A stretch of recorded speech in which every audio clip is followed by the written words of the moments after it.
December 14th in Brentwood. Two beloved figures, the family behind some of America's warmest films, were found dead in their home and their son was arrested before midnight. The shock is profound. Motive and the exact sequence of events have not been publicly confirmed, and investigators have not disclosed key details. We will not speculate.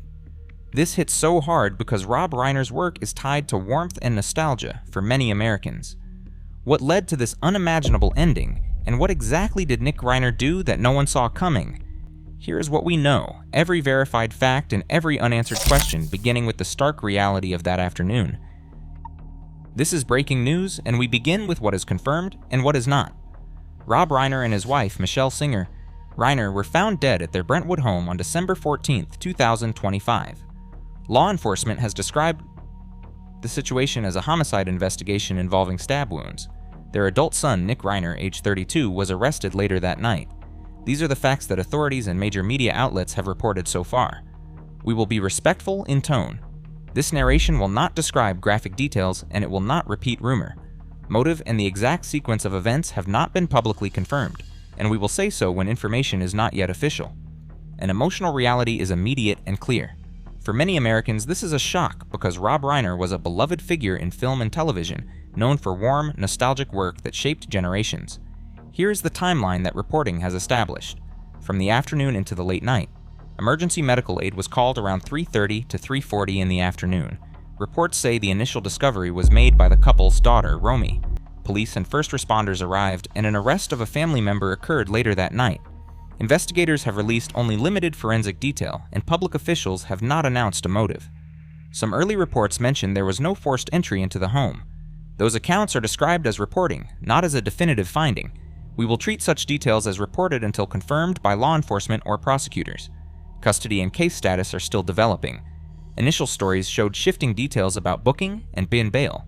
Arrests can happen before formal charging. In plain terms, being booked means a person is held in custody after arrest, while being formally charged means a prosecutor has filed criminal charges and an arraignment will follow. Prosecutors are reviewing the file now, and court proceedings may evolve as the case moves forward. Who was Rob Reiner, and why does this cut so deeply for so many? He first rose to fame as an actor on All in the Family and later became an influential director. His films include This Is Spinal Tap, Stand By Me, The Princess Bride, When Harry Met Sally, Misery, and A Few Good Men. His career left a lasting cultural legacy. Michelle Singer Reiner was a photographer and producer, and she was central to the family's public story. Reporting has documented her longtime marriage and their family life, including their efforts to help their son. That public record is part of how this story is being told. A previous public chapter that now feels uncomfortably relevant is the film Being Charlie, released in 2016. The film was semi-autobiographical, with Nick involved in writing, and it dramatized cycles of rehab, relapse, and family conflict. Rob Reiner later said that making the movie and revisiting the family's struggles dredged it all up again. That quote has been widely reported and is part of the public record. The film documented pain. It did not predict any crime. Nick Reiner's own public history has been reported in detail. He has said his addiction began around age 15. He has reported about 17 rehabilitation stays, and he has described periods of homelessness. In a previously published interview, he said, "I was homeless in Maine, New Jersey, Texas." These statements come from reporting based on his own words and public interviews. The family's public accounts also include deep regret about how they tried to help. Reporting quotes Rob and Michelle describing desperation, relying on professionals, and encountering suggestions that their son was minimizing or manipulating his condition. They said they felt they had tried many approaches and still did not know what was right. That conversation is part of the public record, and it reflects a universal and painful theme for many parents. In recent years, Rob Reiner's activism and public political commentary became a significant part of his public persona. The national reaction to the deaths has also included political responses. President Trump posted a message that referenced the phrase Trump derangement syndrome, which drew public backlash. That statement was part of the wider media moment, but it is not central to the criminal investigation. Tributes have poured in from public figures and friends. Former President Barack Obama and First Lady Michelle Obama said, "Michelle and I are heartbroken," and they emphasized Rob Reiner's impact and decency. California Governor Gavin Newsom issued an official statement expressing grief and acknowledging the family's public contributions. Actor and friend Harry Shearer called the case a Greek tragedy and described the loss as unspeakable in reporting that has been widely published. There is an ironic resonance between themes in Reiner's films and the family tragedy. Films like Stand By Me explore broken homes and coming of age, When Harry Met Sally explores messy adult relationships, and A Few Good Men examines authority and system pressure. These thematic echoes can help viewers process emotions, but they do not explain why this happened. Themes help us process, they do not answer why. The investigation will. Where the case stands now is straightforward. A suspect is in custody. Prosecutors are reviewing the evidence.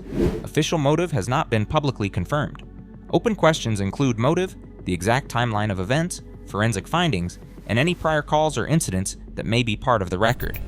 These remain under investigation and will be addressed by law enforcement and prosecutors as they release information. We close with empathy.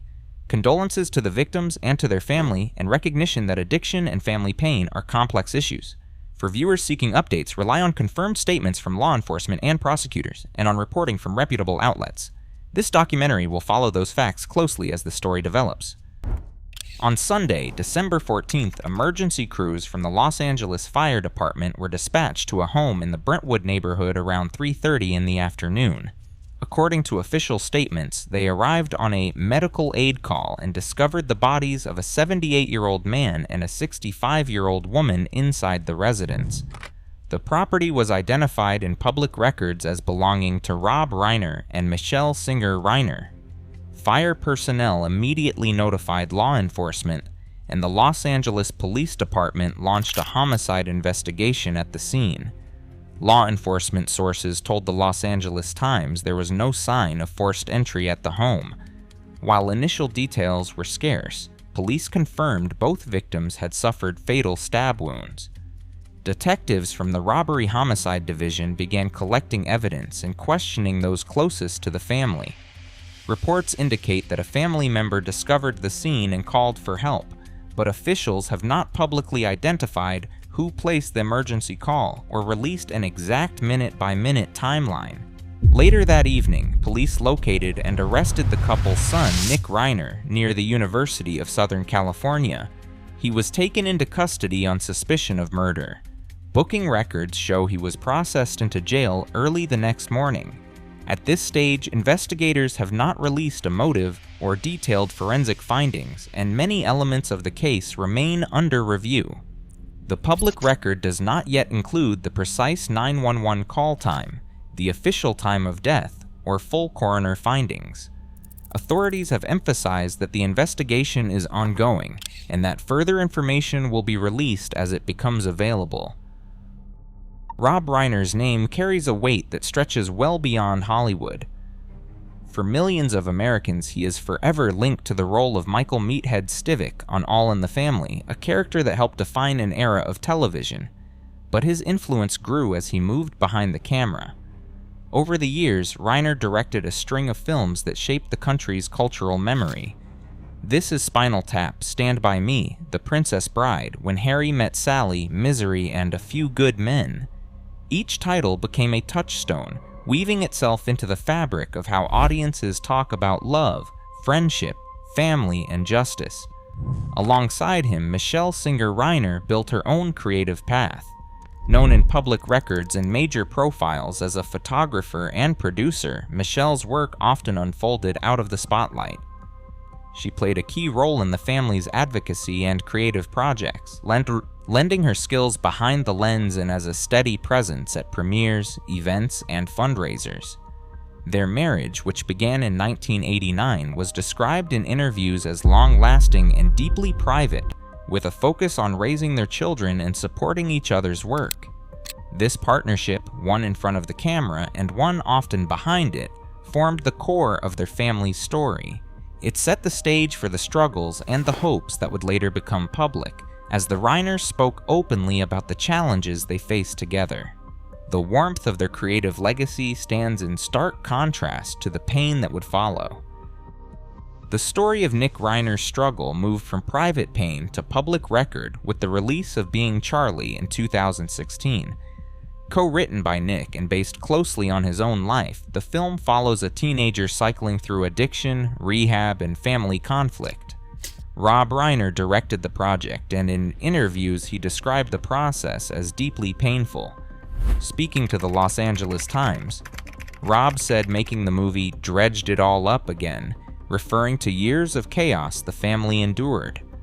The film did not predict tragedy, It documented wounds that had never fully healed. Nick's history with addiction was not hidden from the world. He has said his dependence began at age 15. Over the years, he cycled through about 17 attempts at rehab. In one interview, Nick described his lowest points with blunt honesty. He said, "I was homeless in Maine, New Jersey, Texas." Despite the Reiner's resources and connections, addiction and relapse were constant threats. The family spoke openly about how fame and money offered no protection against the realities of substance abuse. These facts reveal the depth of the family's challenge. The details are not just numbers, they are years of uncertainty, hope, and disappointment. Nick's words and the film he helped create stand as evidence of a struggle that was ongoing and public, even as the family searched for answers. The pain was real, and it was never far from the surface. Tributes poured in from every corner of public life. The Reiner family released a statement describing their sorrow as profound and asked for privacy as they tried to process the sudden loss. Los Angeles Mayor Karen Bass called it a devastating loss for the city and the country and pointed to Rob Reiner's work and advocacy as having improved countless lives. A neighbor told ABC7 that Billy Crystal visited the home that evening and appeared close to tears. The grief extended beyond friends and colleagues.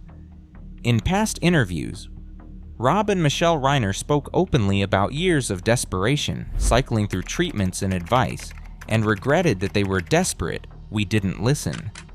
Those words now settle over a family and a community left searching for answers. Nick Reiner remains in custody after being booked on suspicion of murder. In criminal cases, being booked means a suspect has been arrested, fingerprinted, and entered into jail records, but it does not mean prosecutors have formally filed charges. Being formally charged happens when the district attorney reviews the case and files a criminal complaint, usually followed by a court appearance called an arraignment. Early reports about bail or holding status may change as new information is released, or as the case moves from police custody to the courts. At this stage, the district attorney's office has not announced formal charges or a trial date. Investigators have not confirmed a motive, detailed forensic findings, or whether there were prior calls to the home.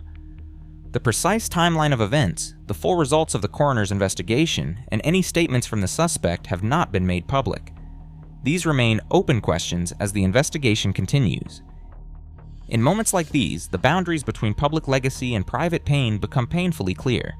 As the legal process unfolds, one fact remains. America's struggle with addiction and fractured families is both timeless and urgent. The questions left behind will shape conversations far beyond this family's tragedy.